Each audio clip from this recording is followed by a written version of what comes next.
Graça e paz, irmãos, bom dia. Nós vamos estar dando início à nossa Escola Bíblica Dominical. Quero agradecer a você que nos recebe nessa manhã. Quero chamar, daqui a pouco, o Felipe vai estar aqui ministrando a aula dele.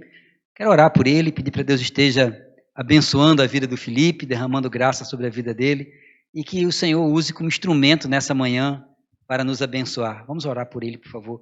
Senhor, muito obrigado pela disponibilidade do teu filho. Muito obrigado pela possibilidade que temos de estudar a tua palavra, Deus. Pai, usa Felipe nesta manhã como instrumento teu para falar as nossas vidas. Usa, Senhor, para o louvor e glória do teu nome, Pai. Fala-nos, Senhor, em nome de Jesus. Amém, Pai. Amém.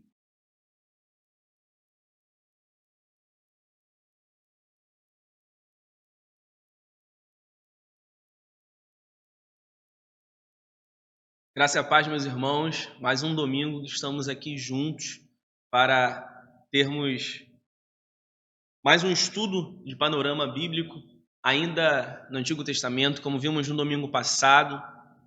Domingo passado foi o domingo das mães, dia das mães, aqueles que puderam almoçaram com as mães, aqueles que não puderam fizeram videochamadas. E nesse domingo nós vamos estudar acerca do livro de Êxodo. Ainda estamos aí no Antigo Testamento, ainda estamos dentro do Pentateuco, né, dos 5 primeiros livros, mas nós vamos estudar todos eles. A revista que nós estamos estudando é Panorama, Conheça o Antigo Testamento, Panorama. Como eu falei na última aula, no domingo passado, são aulas muito interessantes. Nós temos comparações do Antigo Testamento com o Novo Testamento, que são muito importantes para nós entendermos que a Bíblia ela é uma só, ela é inerrônea. A Bíblia ela é a palavra de Deus, né? Hoje nós temos um problema muito grande que alguns liberais vão dizer que a Bíblia contém a palavra de Deus, quando na verdade a Bíblia ela é a palavra de Deus. E através desses panoramas nós podemos ver e fazer essas relações com os textos do Antigo Testamento e os textos do Novo Testamento, mostrando assim que o Senhor ele se mantém em sua palavra, desde o Gênesis até o Apocalipse. Uma pequena introdução ao livro do Êxodo. Nós vimos no Gênesis, né? Assim como o Gênesis ele é o início de tudo, o livro do Êxodo ele vai ser o início da nação de Israel propriamente dita. Nós vamos ver no Gênesis ali o início com Abraão, com o seu filho Isaque, com Jacó. Mas o início como nação propriamente dita vai ocorrer ali no período de escravidão do Egito e o pós-escravidão, quando eles são libertos por Deus e ali no deserto eles começam a criar, através da liderança de Moisés, um estado propriamente dito que é o povo, o estado de Israel. No Egito, então, eles vão entrar como família e eles vão sair aí como uma nação, que é a nação de Israel.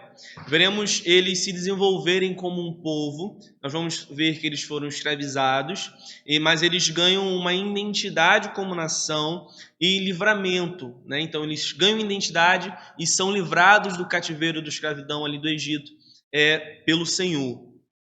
Nós veremos também que eles são libertados e eles têm o seu primeiro líder, que é Moisés, que será legislador, administrador de Israel em seus primeiros anos ali.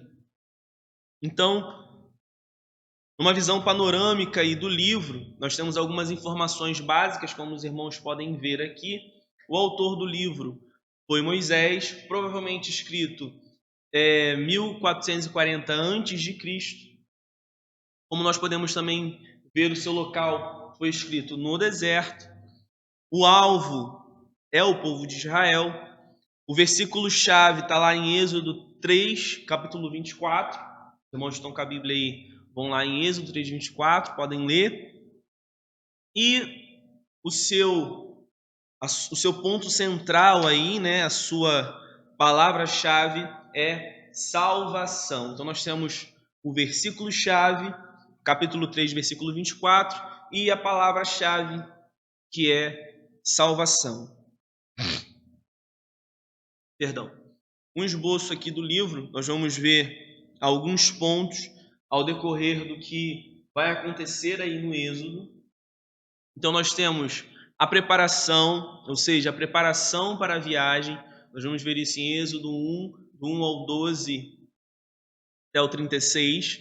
E também essa peregrinação, ou seja, a decolagem e as turbulências que eles vão sofrer ali no período que eles vão estar no deserto, ou seja, essa peregrinação até a terra prometida. Êxodo 12, 37 e 18, 27. Nós vamos ver também uma parte de legislação, né? Como se fosse um diário de bordo, se podemos dizer assim. Essa legislação ela vai ser dada por Deus para esse povo. Nós vemos isso em Êxodo 19, 23. Nós temos também a aprovação, né? A comunicação com o piloto, se podemos dizer assim. Essa comunicação de Moisés ali com Deus, em Êxodo 24. A construção, ou seja, a primeira escala, essa construção de nação, essa construção de povo, Êxodo 25, 31. A reprovação, né, essa correção de roteiro, Êxodo 32, 34. E uma segunda construção, uma segunda escala, em Êxodo 35, 40. Seguindo, nós temos Êxodo aí com uma sentença também. Deus liberta o povo, leva para uma nova vida, mostra a sua vontade e fazendo-se presente no meio deles pelo tabernáculo, né? Então, Êxodo em uma sentença nos mostra Deus libertando o seu povo do cativeiro egípcio, mostra levando-os para uma nova vida, fazendo com que eles cumpram a sua vontade e com que eles façam com que possam ter o Senhor ali representado no meio deles através do tabernáculo. Vamos falar um pouquinho agora do líder, né? O líder desse povo, esse líder inicial, através da vida de Moisés. Nós sabemos que Moisés ele foi salvo pela filha de Faraó, nós conhecemos a história, sabemos que ele foi botado no cesto, no rio, e ele foi resgatado aí e salvo pela filha de Faraó, numa época em que ele deveria ter morrido. A gente vai ver isso lá em Êxodo 2, do 5 ao 6. Vamos ler? Êxodo 2, do 5 ao 6. A palavra diz assim: Desceu a filha de Faraó para se banhar no rio, e as suas donzelas passeavam pela beira do rio. Vendo ela o cesto no carriçal, enviou a sua criada e o tomou. Abrindo-o, viu a criança, e eis que o menino chorava. Teve compaixão dele e disse: Este é menino dos hebreus. Então nós conhecemos a história, né? Sabemos que a irmã dele estava acompanhando também, e todo o desenrolar dela, e nós cremos que o Senhor ele tem planos da história para nós, para as nossas vidas. Isso desde o início, né? Nós vemos os planos sobre a vida de Abraão, sobre a vida de Isaac, de Jacó, do seu filho José, do seu filho Judá. Então nós cremos que o Senhor ele tem planos para as nossas vidas, e ele tinha um plano para a vida de Moisés, e nós vamos entender um pouco essa necessidade que havia de Moisés ser criado pelo povo egípcio e também ter a sua cultura hebraica mantida, né? Nós vamos ver a importância que se havia aí nessa dupla cultura em que Moisés ele é criado e ele é educado. Então, nós vamos ver que Moisés ele foi criado por duas culturas, e isso vai fortalecer o entendimento de Moisés a essas duas culturas. Vamos ver isso lá em Êxodo 2, do 7 ao 10. Então disse sua irmã, a filha de Faraó: Queres que eu vá chamar uma das hebreias, que sirva de ama e te crie a criança? Respondeu-lhe a filha de Faraó: Vai. Saiu, pois, a moça e chamou a mãe do menino. Então lhes disse a filha de Faraó: Leva este menino e cria-mo. Pagar-te-ei o teu salário. A mulher tomou o menino e o criou. Sendo o menino já grande, ela o trouxe à filha de Faraó, do qual passou ele a ser filho. Esta lhe chamou Moisés e disse: Porque das águas o tirei. Então nós vamos ver aqui essa comunhão entre as culturas hebraicas e egípcias a qual Moisés ele foi criado, a qual ele foi submetido. O Senhor ele tem estratégias para as nossas vidas, como nós vimos no domingo passado, no livro de Gênesis. Deus ele é um Deus pessoal, ele trata individualmente com cada um. E através disso nós vemos a importância, podemos ver a importância de Moisés ter sido criado nessas duas culturas distintas, diferentes, uma monoteísta, a outra politeísta. Em uma ele era criado ali por famílias de escravos, de hebreus. Em outra era uma família da realeza. Nós entendemos Faraó é uma representatividade de um rei, né, na época ali do Egito. Então ele tinha essa cultura de forma palacial, né, palaciana, onde ele tinha tudo o que ele queria ou tudo o que ele precisava por ser filho da filha do rei, do faraó, mas também conhecia a cultura hebraica ali como povo escravo, como povo que estava sendo castigado ali pelos egípcios. Então nós vamos ver também que Moisés ele fez estágio no deserto, né? José ele vai fazer um estágio, como se fosse um estágio no deserto, onde ele cuida de ovelhas, e depois ele viria a cuidar do povo de Deus no deserto. A gente vê isso no capítulo 3, no versículo 1. Vamos ler lá? Apacentava Moisés o rebanho de Jetro, seu sogro, sacerdote de Midian, e levando o rebanho para o lado ocidental do deserto, chegou ao monte de Deus, o Horebe. Então nós vemos aí que Moisés ele fez um estágio no deserto, cuidando, né, das ovelhas, e depois ele viria a cuidar do povo de Deus também ali no deserto.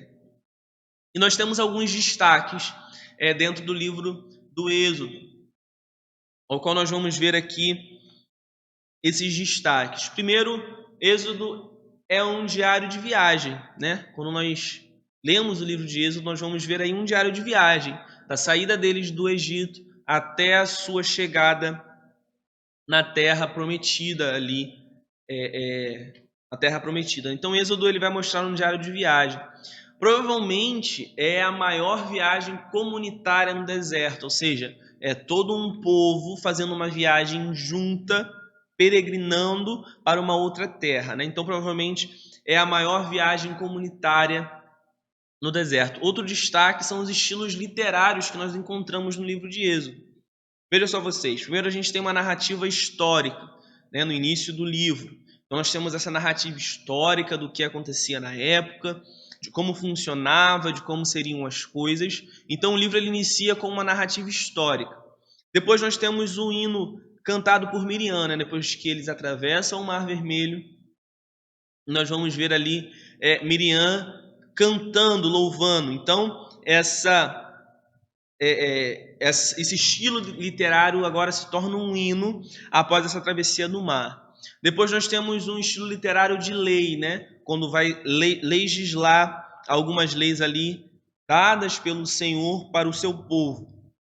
A lei onde Deus no deserto institui um código legal. Então nós vemos vários estilos literários dentro do livro do Êxodo. Além disso, outro destaque interessante é o tabernáculo. A tenda representava o Deus no meio do povo. Então, Deus instituiu o tabernáculo, onde nós vamos entender ali que dentro daquela tenda estava a presença do Senhor no meio do arraial, ou seja, no meio do seu povo. E isso é interessante porque isso vai representar o próprio Cristo. A gente tem trabalhado isso, já vimos com o pastor em ministrações, que tudo que o povo fazia, a gente vai poder acompanhar isso nesses panoramas, tudo que o povo vinha fazendo no Antigo Testamento era uma sombra do que viria a ser a pessoa de Cristo. Tudo isso era uma representatividade do sacrifício, da presença do nosso Senhor Jesus Cristo. De mesma forma, o tabernáculo ele fazia essa representação do próprio Cristo, ou seja, Emanuel, Deus conosco. O tabernáculo representava o Senhor no meio ali do povo. E também, como vimos em Gênesis, Êxodo tem algumas curiosidades. E nós vamos ver essas curiosidades aqui agora. Igual a gente fez domingo passado, junta aí e comenta para ver se você já sabia ou não dessas curiosidades, se não são tão curiosidades assim ou se ainda são. Então comenta aí, quem está com celular, quem não está, anota. São curiosidades importantes que às vezes a gente acha que era uma coisa e não é.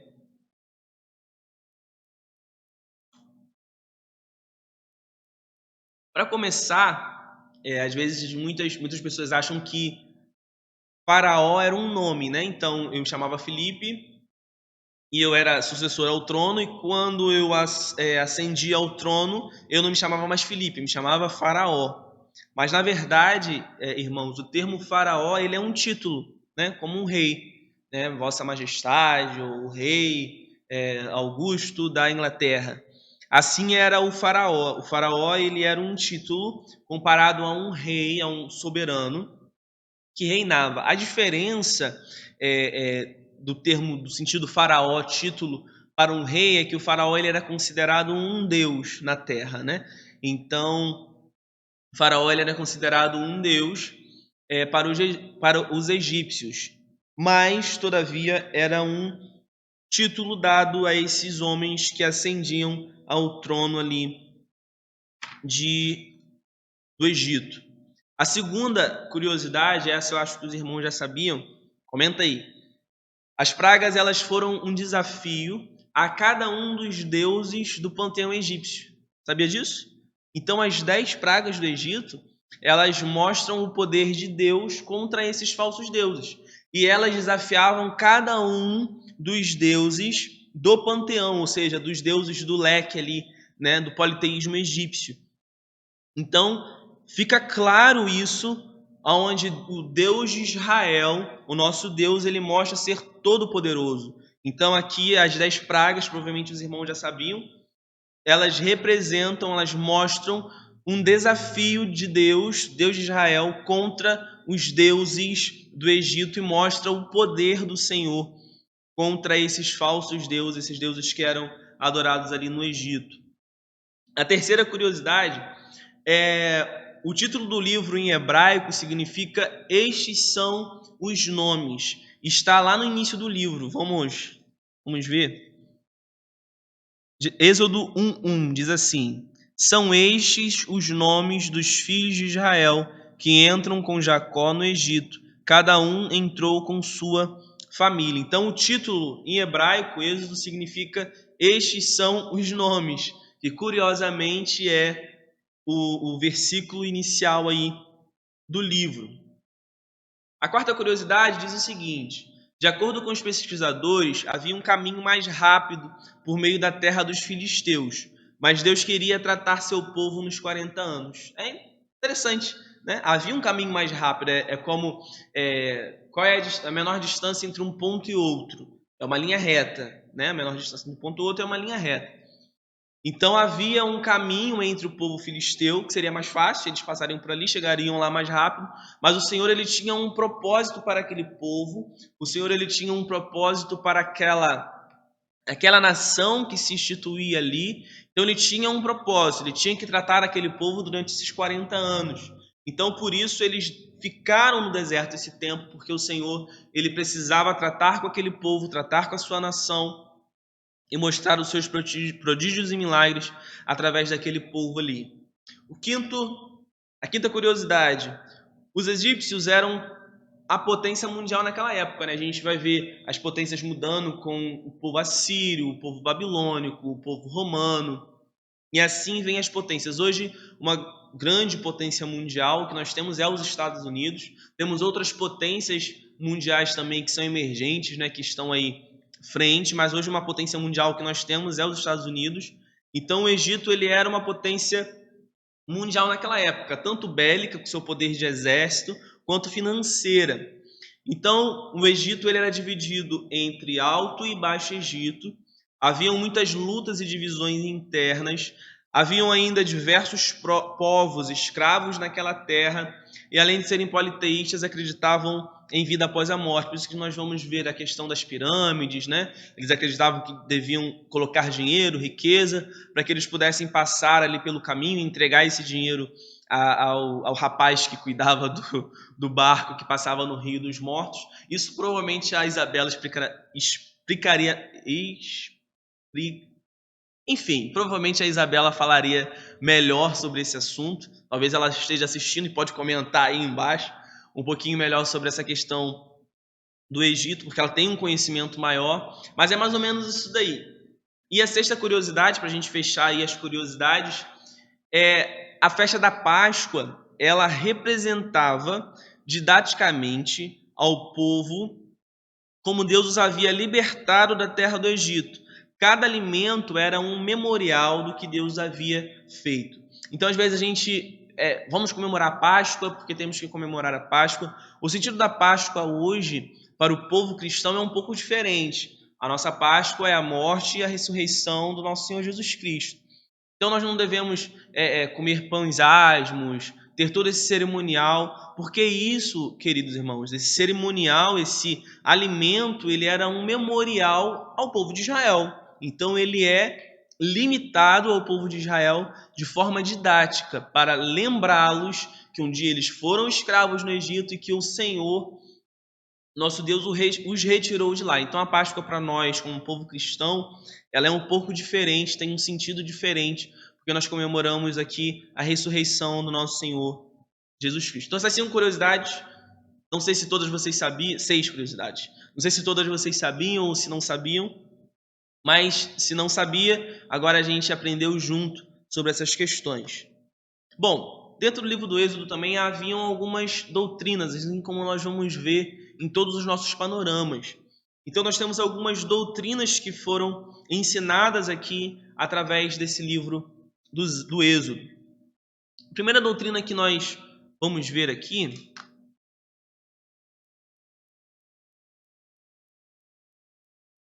Êxodo é o livro do Redentor.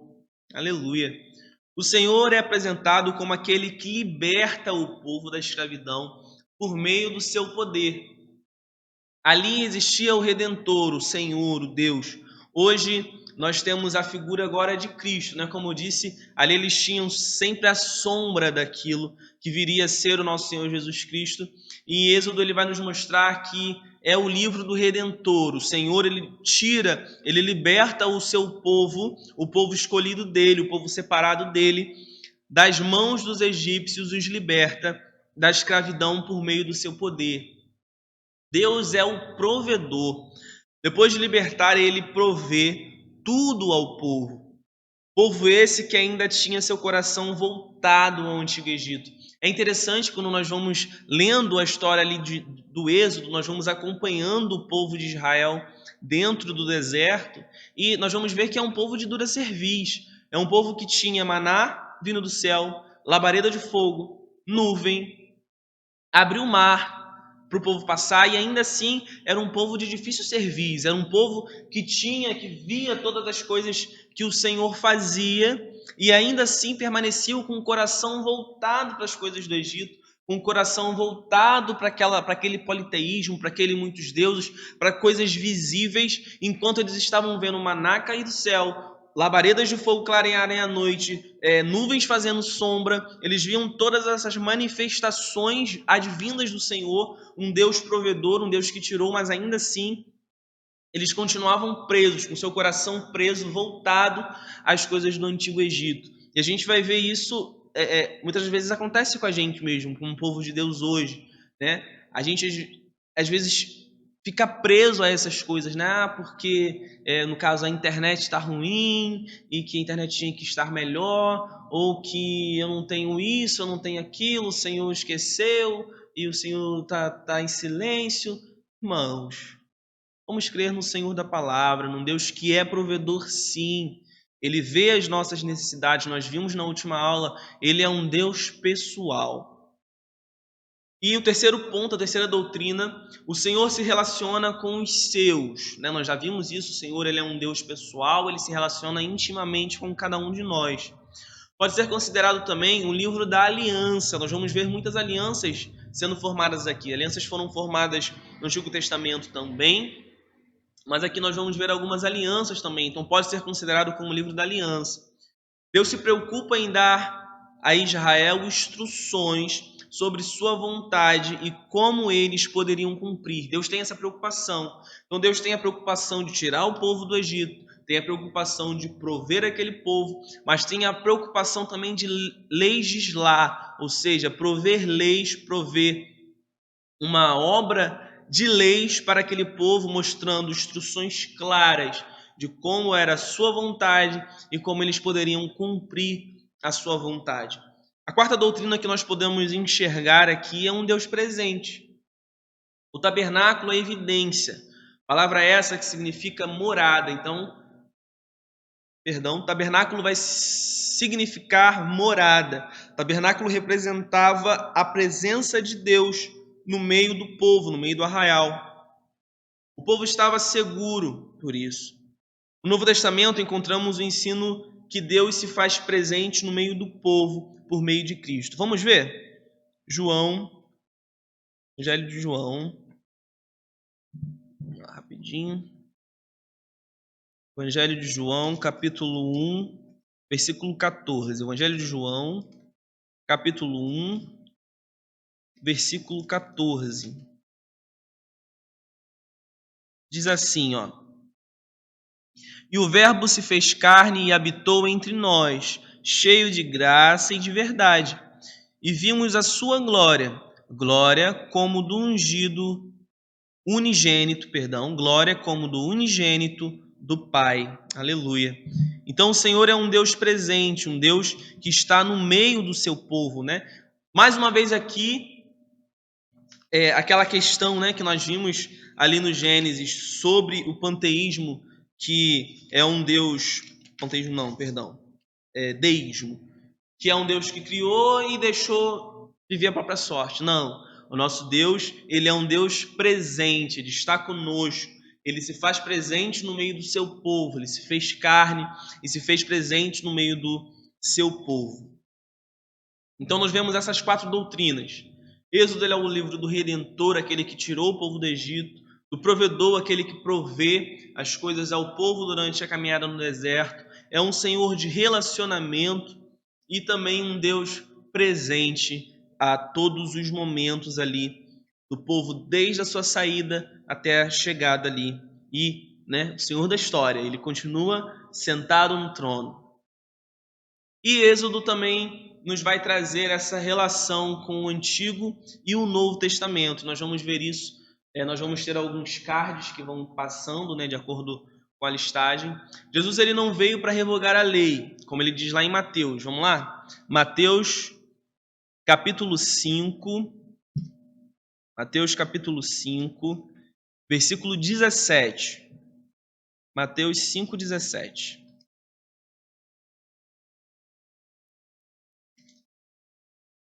Mateus 5,17 vai dizer o seguinte: Não pensei que vim para revogar a lei ou os profetas. Não vim para revogar, vim para cumprir. Jesus aplicou e ampliou a lei, a vida da nova aliança. Então o Senhor Jesus, ele não veio para revogar a lei, mas sim para cumpri-la e ampliá-la, a lei da vida da nova aliança através de Cristo Jesus. Então nós vamos ver algumas comparações. A primeira é Êxodo 23, nós vamos ver aqui as leis do Senhor, né? Não tentarás o Senhor, respeitar pai e mãe. Nós vamos ver e vamos fazer essa comparação com os versículos de Mateus e de Êxodo dentro da lei, o que a lei fala e o que o Senhor vai dizer aí. Então o primeiro quadrinho, vocês devem estar vendo aqui, vai dizer o seguinte: Não terás outros deuses diante de mim. Está lá em Êxodo 23. Em Mateus 4,10 nós vamos encontrar o seguinte: Ao Senhor teu Deus adorarás e só a Ele darás culto. Como nós vimos na última aula, a Bíblia que eles tinham, irmãos, ali no Novo Testamento era o Antigo Testamento. Então, o que eles usavam no Novo Testamento para pregar, para ensinar, era o Antigo Testamento. Hoje, às vezes, a gente pensa, vamos só usar o Novo, porque o Novo Testamento tem de Jesus e tudo mais, mas nós temos que começar a encontrar Jesus no Antigo Testamento também. Trazer as palavras do Antigo Testamento à luz do que Cristo é, do que Cristo faz, do que Cristo vai agir aqui no Novo Testamento. Seguindo, nós temos aqui Êxodo 24. Não farás para ti imagem de esculturas, nem semelhança alguma do que há em cima nos céus, nem embaixo na terra, nem nas águas debaixo da terra. Lá em Lucas, no 16:13, nós vamos ver: ninguém pode servir a dois senhores. Então aqui nós vemos a comparação entre o Antigo Testamento, entre o que Deus vai nos mostrar com relação a não fazer esculturas, que o povo saiu do Egito, estava acostumado com esculturas de deuses. Então Deus instrui que há só um Senhor, só há um Deus. E nós vamos ver que nós não podemos seguir a dois senhores, né? Não podemos seguir a dois senhores, somente a um, que é Cristo e o nosso Deus. Seguindo, próximo, Êxodo 27. Não tomarás o nome do Senhor teu Deus em vão. Nós vamos ver isso em Mateus 5:34, que diz o seguinte: de modo algum jureis, nem pelo céu, por ser o trono de Deus.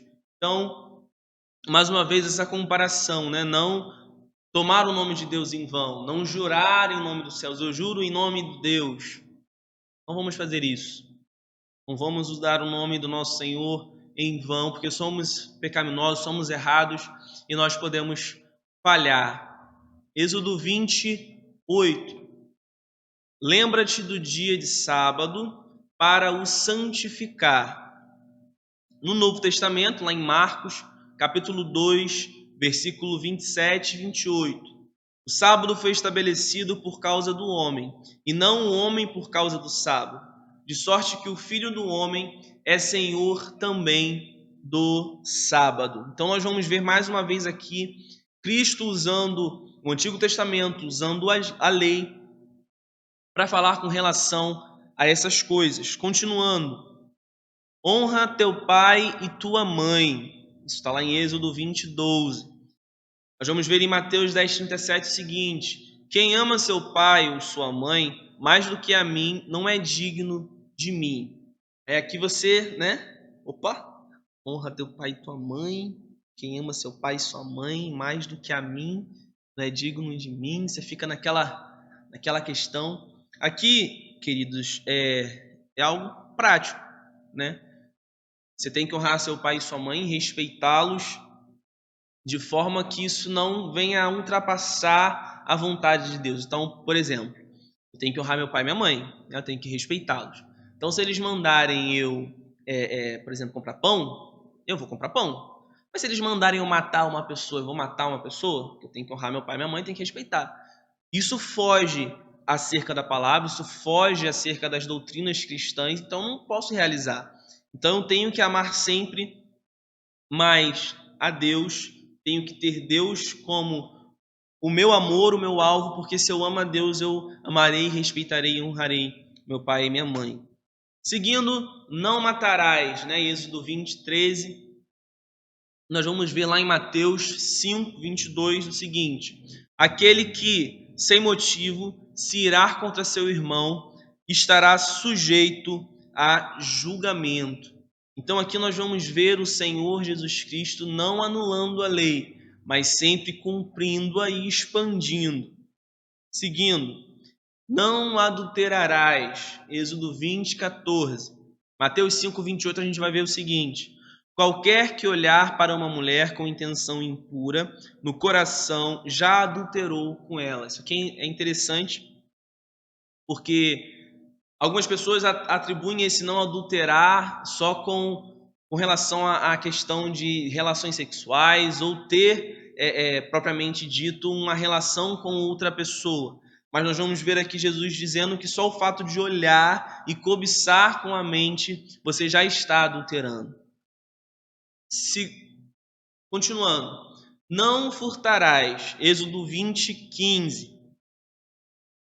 Mateus 5,40 vai dizer o seguinte: e ao que quer demandar contigo e tirar-te a túnica, deixar-lhe também a capa. Aqueles filhos, cuidado com você aí que está pegando 50 centavos da bolsa da sua mãe agora, devolve 50 centavos, não pega, não furta. Tô brincando, pede primeiro. Seguindo, o 9, não dirás falso testemunho contra o teu próximo, Êxodo 20, 16. Mateus 12, 36 vai dizer o seguinte: digo-vos que de toda palavra frívola que proferirem os homens, dela darão conta no dia do juízo. Então temos que ter cuidado com a nossa língua, né? Tiago já vai falar bem isso lá na sua epístola com relação à nossa língua, temos que ter cuidado. E o 10º, não cobiçarás. 20, 17, Êxodo. E Lucas 12, 15 vai dizer o seguinte: tende cuidado e guardai-vos de toda e qualquer avareza, porque a vida de um homem não consiste na abundância dos bens que ele possui. Aqui eu não estou dizendo, né? Jesus não está dizendo que você não pode possuir bens. Aqui Jesus está nos conscientizando que temos que ter cuidado. Às vezes temos inveja do que o irmão ele tem um iate. Vou botar um negócio bem inveja porque o irmão tem um iate. Só que nós não sabemos o quanto ele trabalhou, o quanto ele perdeu de tempo ou investiu de tempo, o que ele sofreu ou lutou para ter aquilo. Então, isso é muito preocupante. Nós temos que querer crescer, nós temos que por nós mesmos querermos adquirir e alcançar as coisas, mas nunca olhando isso como o nosso objetivo principal, porque o nosso objetivo principal é adorar ao nosso Senhor, é adorar a Jesus Cristo. Bom, para concluirmos nesse domingo, mais um domingo aqui aprendendo, trazendo esse panorama bíblico, Êxodo é o livro-chave para se compreender bem a história de Israel no Antigo Testamento. Nele estão os registros do início da nação de Israel. Então, através do livro de Êxodo, nós entendemos esse início de nação. Não apenas as instituições políticas, mas também a aliança religiosa estava presente com aquele povo, desde o Egito até a Terra Prometida. Êxodo é o livro-chave para se compreender bem a história de Israel no Antigo Testamento. Se temos esse livro como um livro-chave, nós ali podemos ver e ter em mente como esse povo ali funcionava. Então nós vamos estar orando, essa foi a nossa aula deste domingo, através do livro de Êxodo. Vamos orar. Senhor, meu Deus e meu Pai, nós somos gratos ao Senhor por este domingo. Nós somos gratos, Senhor, porque o Senhor até aqui tem nos guardado, tem nos mantido. Dificuldades muitas, Senhor, têm se levantado, ó Pai. Problemas, ó Pai, que nós não conseguimos às vezes resolver por nós mesmos.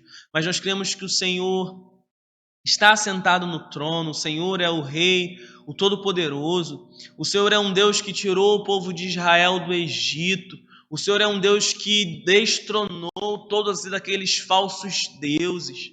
O Senhor, através do teu poder e da vida de Moisés, levou esse povo ali no deserto, instruiu, Senhor. O Senhor mostrou de forma maravilhosa a sua glória àquele povo.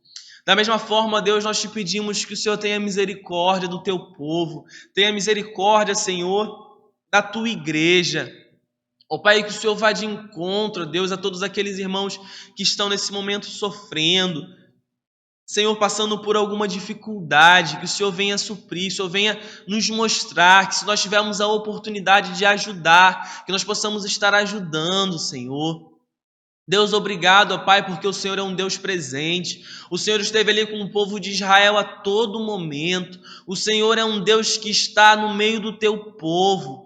Ali o tabernáculo representava a presença do Senhor no meio do povo. Hoje nós temos o Emanuel, o Jesus, ó Pai, o Santo Deus de Israel, Jesus Cristo. Aquele, ó Pai, que nos nos reconciliou contigo. Nós somos gratos, Senhor, porque através do livro do Êxodo nós podemos ver o início da nação de Israel, uma nação separada, assim como a tua igreja é separada, uma nação, ó Pai, que mostrava do teu poder, assim como a tua igreja mostra do teu poder. Nós cremos que o Senhor tem maravilhas, o Senhor tem bênçãos para nos dar, mas nós precisamos nos arrepender dos nossos pecados, nós precisamos esquecer do Egito, nós precisamos olhar para o alvo, nós precisamos olhar para Cristo, nós precisamos olhar, ó Deus, para os céus e das coisas que vêm dos céus. Que o Senhor nos liberte, ó Pai, desses pensamentos do Egito, de voltarmos, ó Pai, às coisas do passado, mas que nós possamos fintar os nossos olhos nos céus, de onde nos vem o socorro. Toma nossas vidas nesse domingo em Tuas mãos. É isso que nós te pedimos em nome de Jesus. Amém, amém. Amém, irmãos? Essa foi mais uma aula, mais um panorama bíblico que nós tivemos nesse domingo. O próximo é o livro de Levítico, então já estuda, já pesquisa, já anota, comenta aí na live se você tirou alguma dúvida, se tem alguma dúvida ainda que nós possamos responder, alguma questão dentro do livro do Êxodo, e já prepara a pergunta também para o livro de Levítico para o próximo domingo, né? Então nós vamos estar estudando o livro de Levítico, nós estudamos o livro de Êxodo hoje, e nós vamos aprender, né, a cada domingo durante esse período. Por enquanto estamos usando o YouTube, o Facebook, mas nós queremos que em breve estaremos pessoalmente estudando esses livros aqui de forma panorâmica. Tenham um bom domingo, um bom almoço, fiquem com Deus e até mais tarde. Paz de Cristo. Amém. Louvado seja Deus por essa aula maravilhosa. O livro do Êxodo é um livro maravilhoso. Tem lá as suas complexidades, mas nada que o Felipe não resolva, nada que o Felipe não nos ensine. Quero agradecer a Deus por a aula dessa manhã e vamos estar orando aí para que o Senhor nos dê um domingo glorioso na presença dEle. Senhor, muito obrigado, Pai, por esse domingo. Obrigado, Deus, pela aula da Escola Bíblica Dominical. Ó Deus, em nome de Jesus, Pai, nos dá uma tarde abençoada na Tua presença. Ó Deus, nos abençoa e nos guarda, nos livra de todo o mal. Ó Deus, nos permita logo mais à noite, ó Pai, nos ajuntarmos, ó Deus, para cultuarmos a Ti, para louvarmos o Teu nome e para mais uma vez ouvirmos a Tua palavra. É a nossa oração, Senhor, em nome de Jesus. Nosso moto é: ouve, ó Israel, o Senhor nosso Deus é o único Senhor. Um bom domingo a todos.